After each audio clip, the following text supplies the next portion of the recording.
Hey guys, Gary J here, and today we're going to be talking about making a flint steel striker. And what we have here is different types of rocks that we could use. Like this is quartz rocks right here. This is like chert here, and some more. This is a rose quartz right here. I've got a huge, big rose one here outside. In middle Georgia, we have a lot of quartz. And on the East Coast, you'll find that a lot of Indians made a lot of these right here, arrowheads, and out of quartz. And let me show you. Let me grab one of my frames here of quartz arrowheads, just so you can get an idea. Okay, maybe you see some of these. Some of these are really beautiful arrowheads here. I love this one right here. It's really pretty. But you got a lot of quartz in here. And this was very common on the East to have quartz type arrowheads. Now some of these are pretty good size. This is pretty big. This is a little more like for a spear. I have a lot of these right here too. And these are small compared to these right here. And these were like for an arrow for a bow. These are small ones. This is really sharp right here. And so that's kind of what you're going to see on the eastern part of the United States. A lot of quartz stuff, quartz arrowhead. That was real common. So that's what you'll see on the East Coast. I guess Midwest and out West, you would see a lot more colored arrowheads like this right here and so forth. But maybe to give you some idea. Now in other parts of the country, these arrowheads here are much more common. I would think they'll be made out of different types of stone as well. And some of those are really pretty. I'm just looking at the camera. The camera's not doing this justice at all. This is like the arrowhead for an arrow. And right here, you see how small that is to that one. This is like spear type arrowheads here. Got a unique design here. Pretty colors though, beautiful arrowheads here. And so you think about arrowheads, you think about flint, and you think about chert, and they have to have that hardness of 7 mole. Now the rocks themselves are measured between 1 and 10 mole, M-O-H-S, I believe. So 7 is what you need in order to scrape metal, and that's what we'll be doing here, scraping metal, in order to get a spark. So what I was doing is looking for flint metal, or metal that can create a spark from flint. That's what I was looking for. And I bought a brand new file here. This Nicholson file, which is one of your better files. And I looked at it and I thought, I bought this thing and I need another file anyway, but I thought this is too nice to break and strike steel. So I said, I'm not going to use a brand new file to make a flint steel striker.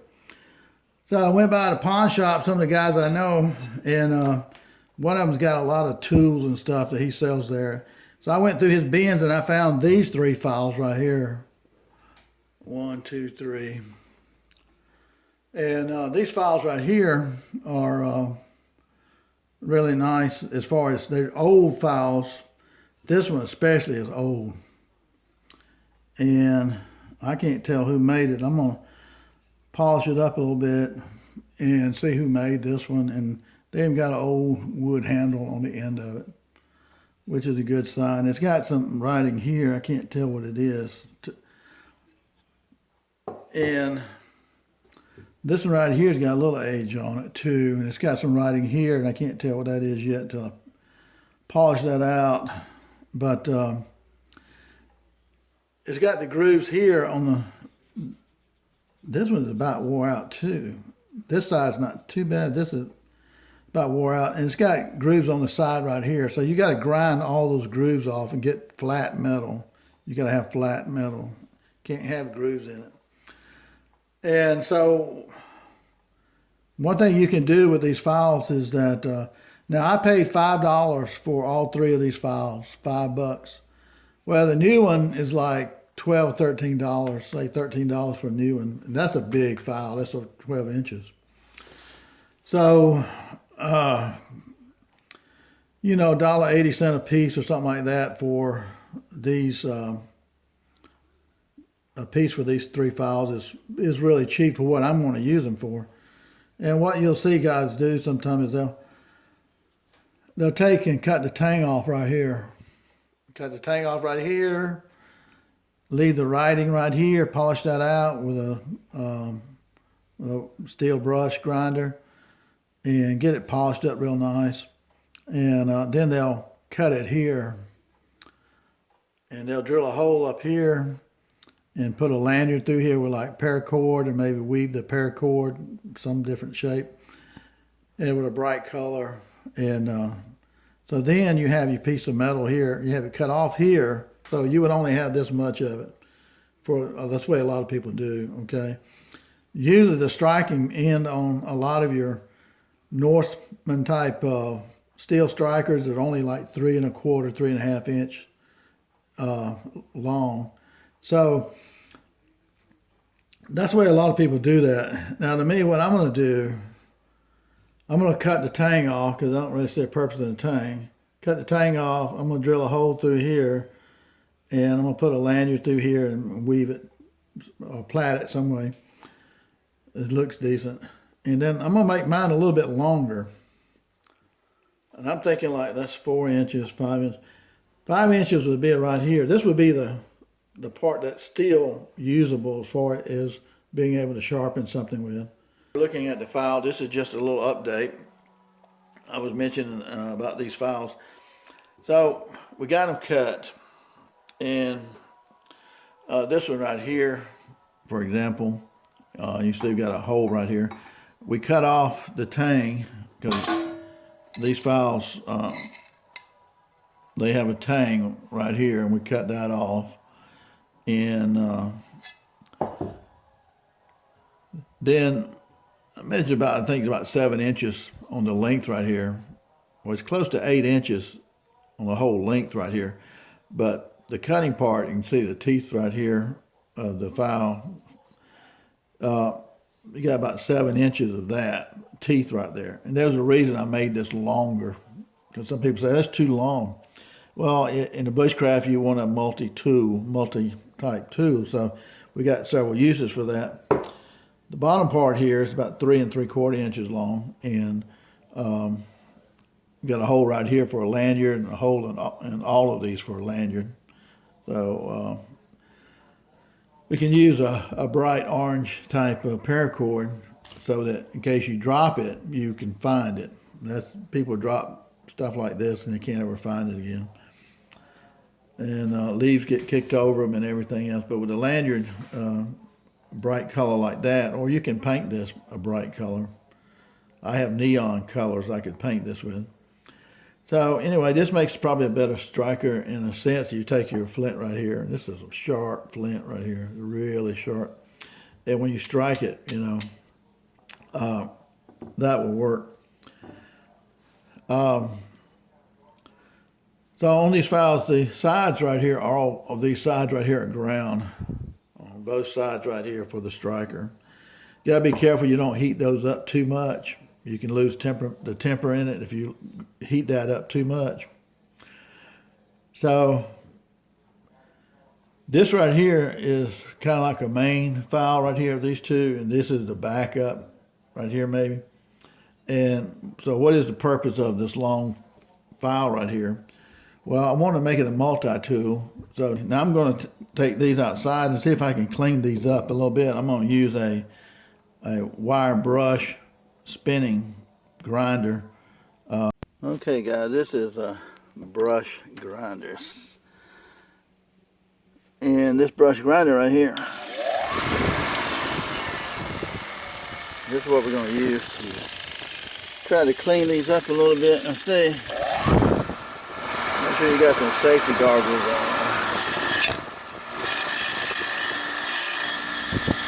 And you should wear gloves and everything else like that. I'm just checking this real quick.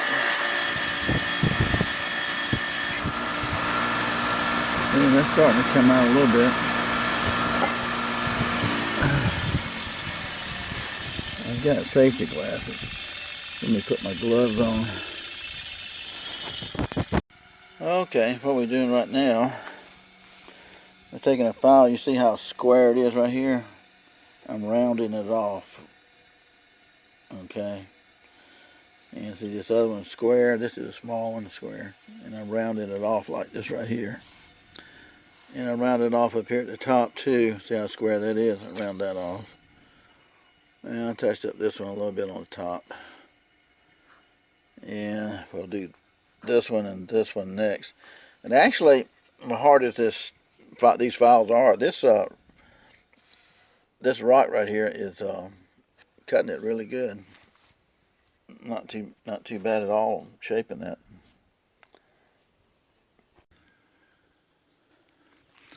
Okay guys, I tried to drill this out a little bit. This stuff is no joke, trying to drill this. The tang is a little bit easier to try to drill, but the rest of this is a really hard part right here. That is really difficult to drill, and I need a heavier drill and better drill bit to drill that perfectly. So anyway, that's big enough for your lanyard, so that's good enough. So these pieces look a whole lot better. Okay guys, playing with our files. This is pretty much the finished product here. This was one file, this was the other file, and with the files here like this one, smooth, rounded off the edges right here, the top and the bottom right here. And on this one here, we rounded off the bottom here too. And we have a hole for your lanyard and kind of rounded off the tang right here. So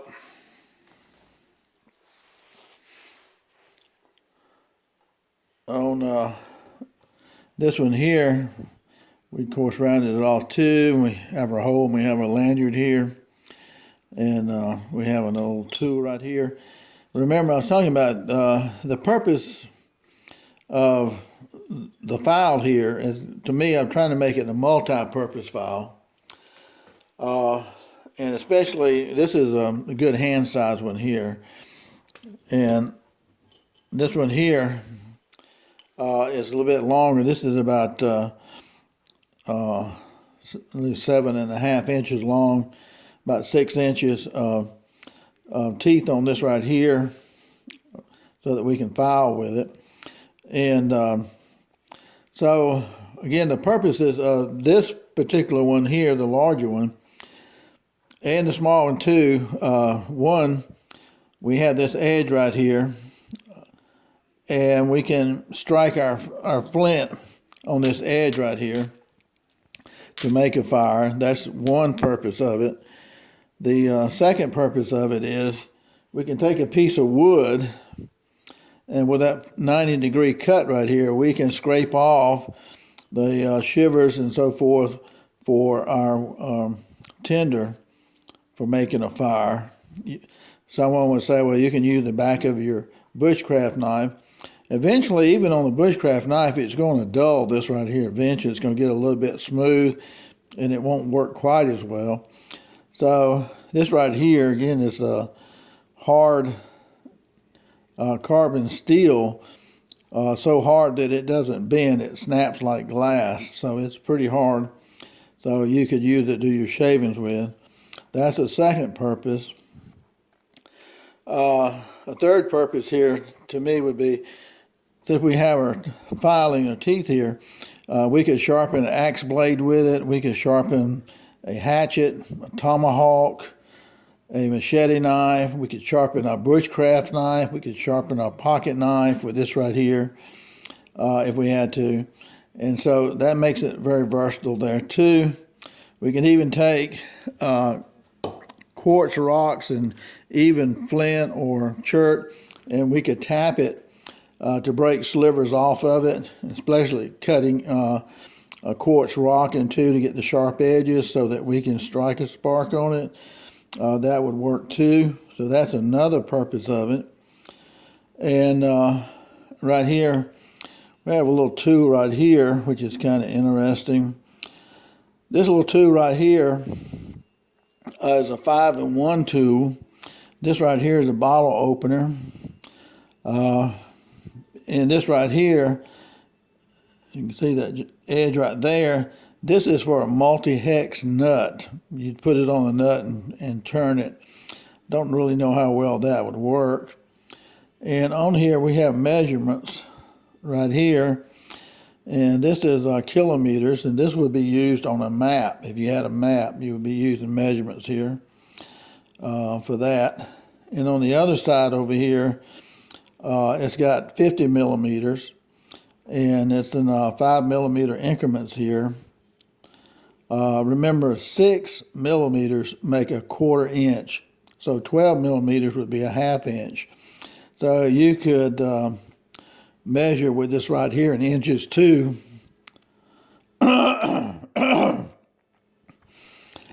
So that's a 5-in-1 type tool right there.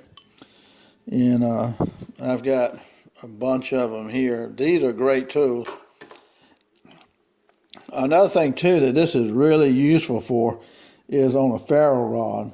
You can strike a ferro rod and it will really pour the sparks out because of the 90-degree here. This thing works beautifully on a ferro rod. It really gets the sparks going. So that's another purpose too. So if you're not having the luck that you want on using the flint and steel here, you can go to your ferro rod with this, and you've got something going there. So that's another great purpose for that. And then we got a lanyard here. And the lanyard here, this is really hard right here. I mean, it's hard, real hard on this particular knot system. And what we have here, I made it so that we have a loop right here. Now we could hang this up on something or tie it to something, or you could put this on your belt loop. And you might not want to put one that big, but you could put this one on your belt loop, which is pretty small and doesn't really weigh much. And you have basically the same versatility with the smaller one. But this one is easier to break rock with because it's bigger. So you want one tool that can do many things. You want a multi-tool. And so this is basically what these are. And then maybe we can get 11 different purposes out of this one tool. So that's kind of the idea behind it. And right here is a ferro rod. And just to show you, with this thing right here, it works so well. I mean, it's just incredibly bright. You get tons of sparks. Now that ferro rod there is 6 inches by a 1/2 inch thick. I've got a couple of these. And of course, you could always use another striker like this. And I have some more similar to that. So, I think that's about where we're going to end on that. And we did preserve the names on these files. And that was a Johnson file right here. And that they came out in the 1860. I don't know what year that is, but that's when it came out. And this one here is a Black Diamond. It's a good file. So they turned out pretty good. So now we got a good tool, and I'll make lanyards for those right there too. So maybe this will give you some ideas of what you can do with a file. So I think we have 11 purposes in this setup right here, including the use of your lanyard here for tying it to your belt or taking the string off of here and using it on something else you might need it for. Okay. This is a piece of char cloth. This is quartz rock right here.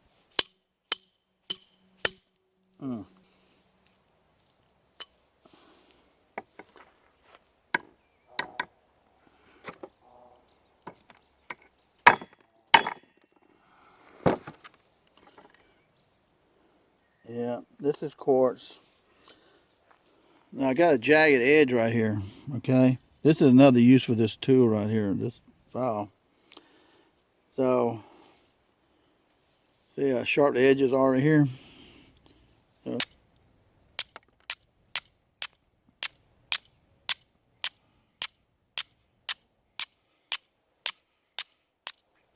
well, we're getting a few little sparks, but not good enough.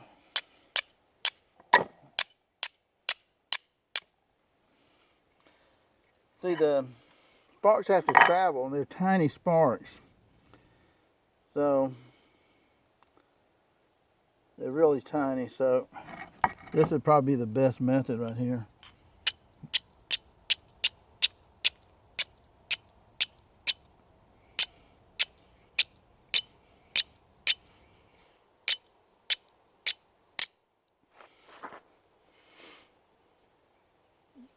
I saw some decent sparks there.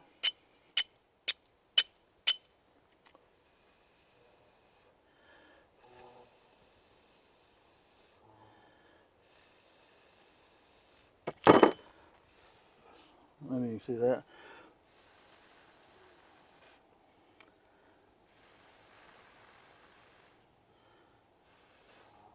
So it only takes one spark to do that. So with this piece of quartz,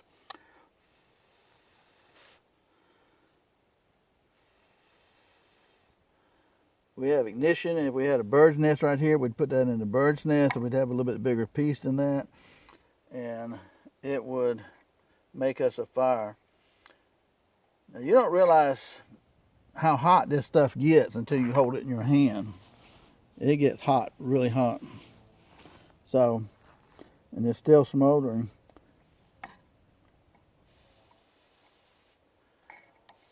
See, it smolders for a long time, a couple of minutes or longer, depending on how big a piece you have.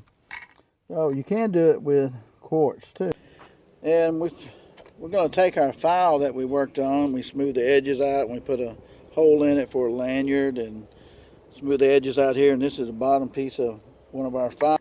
So we're going to try our file out right here, and we've got a real bird's nest right here, and when you're making your tinder bundle and you don't know how to make a tinder bundle, examine a real bird's nest like this. We got pieces of algae in here, we got pieces of string in here, we got tiny micro fibers of wood and so forth, and there's a little bit of cotton right there, some dirt in there too, but so there's just a lot of stuff in here, and this is the way you want to make your tinder. If you make your tinder like a bird's nest, you won't have any problem. If it's got dirt in it, you can shake that out a little bit, but you won't have any problem. So that'll be our bird's nest. We got our secret cord there, and this is punk wood right here. We'd have a bunch of that cut up, which is, it's real soft like cork. And this is our char cloth right here, and I've got a piece over here.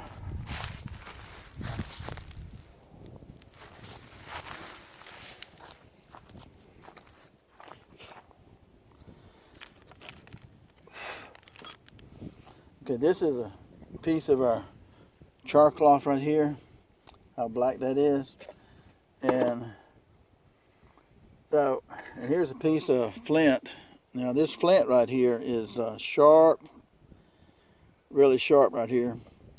And think about when you're striking your metal with this, if you do it wrong, this is really sharp. It will cut you, okay? It will cut you good. So you got to be really careful.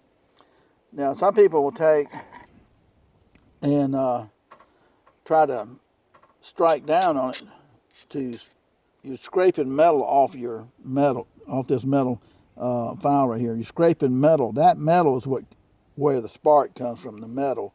It does not come from this. This simply is so hard. It's a 7 on the mole scale of hardness. It only goes up to 10.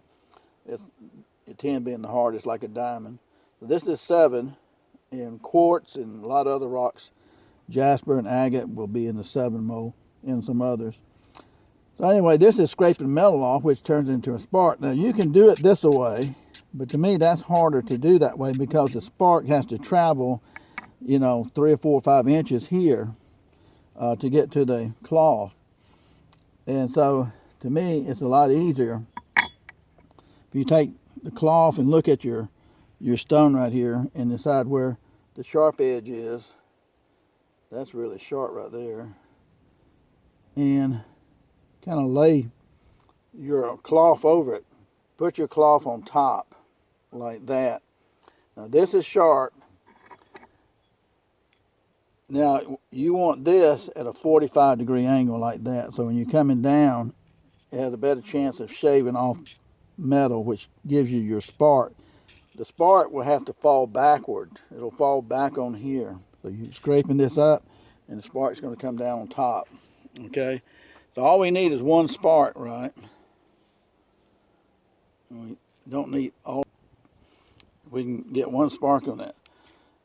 And it's a little bit of a technique, hitting this thing just right and hitting it and catching it and sliding it across there. You have to practice with that, okay?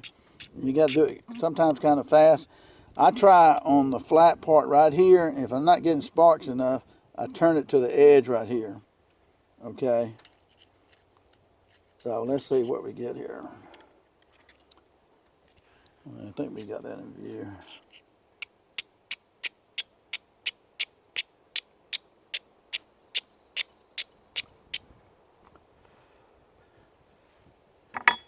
See right here? Oh, we got another one lower too. But that's all it takes with the char cloth to get that one spark right there. And then we put that in here in the center, and then we can kind of push it in the middle and roll it up.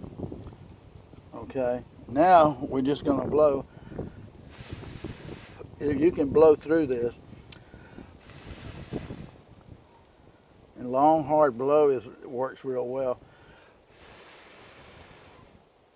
Now it takes a while for char cloth to burn up. So you got time to blow in the top in this case.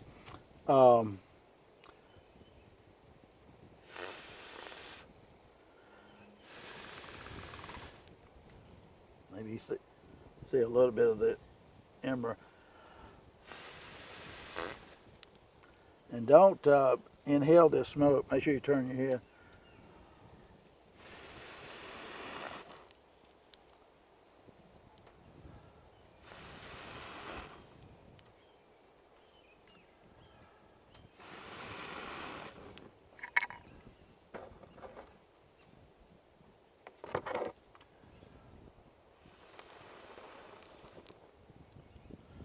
We can light our string right here and see how well that string burns. But we're making a real fire. We're making a real fire. We would have all this put out for that. I'm just trying to show you how to make it.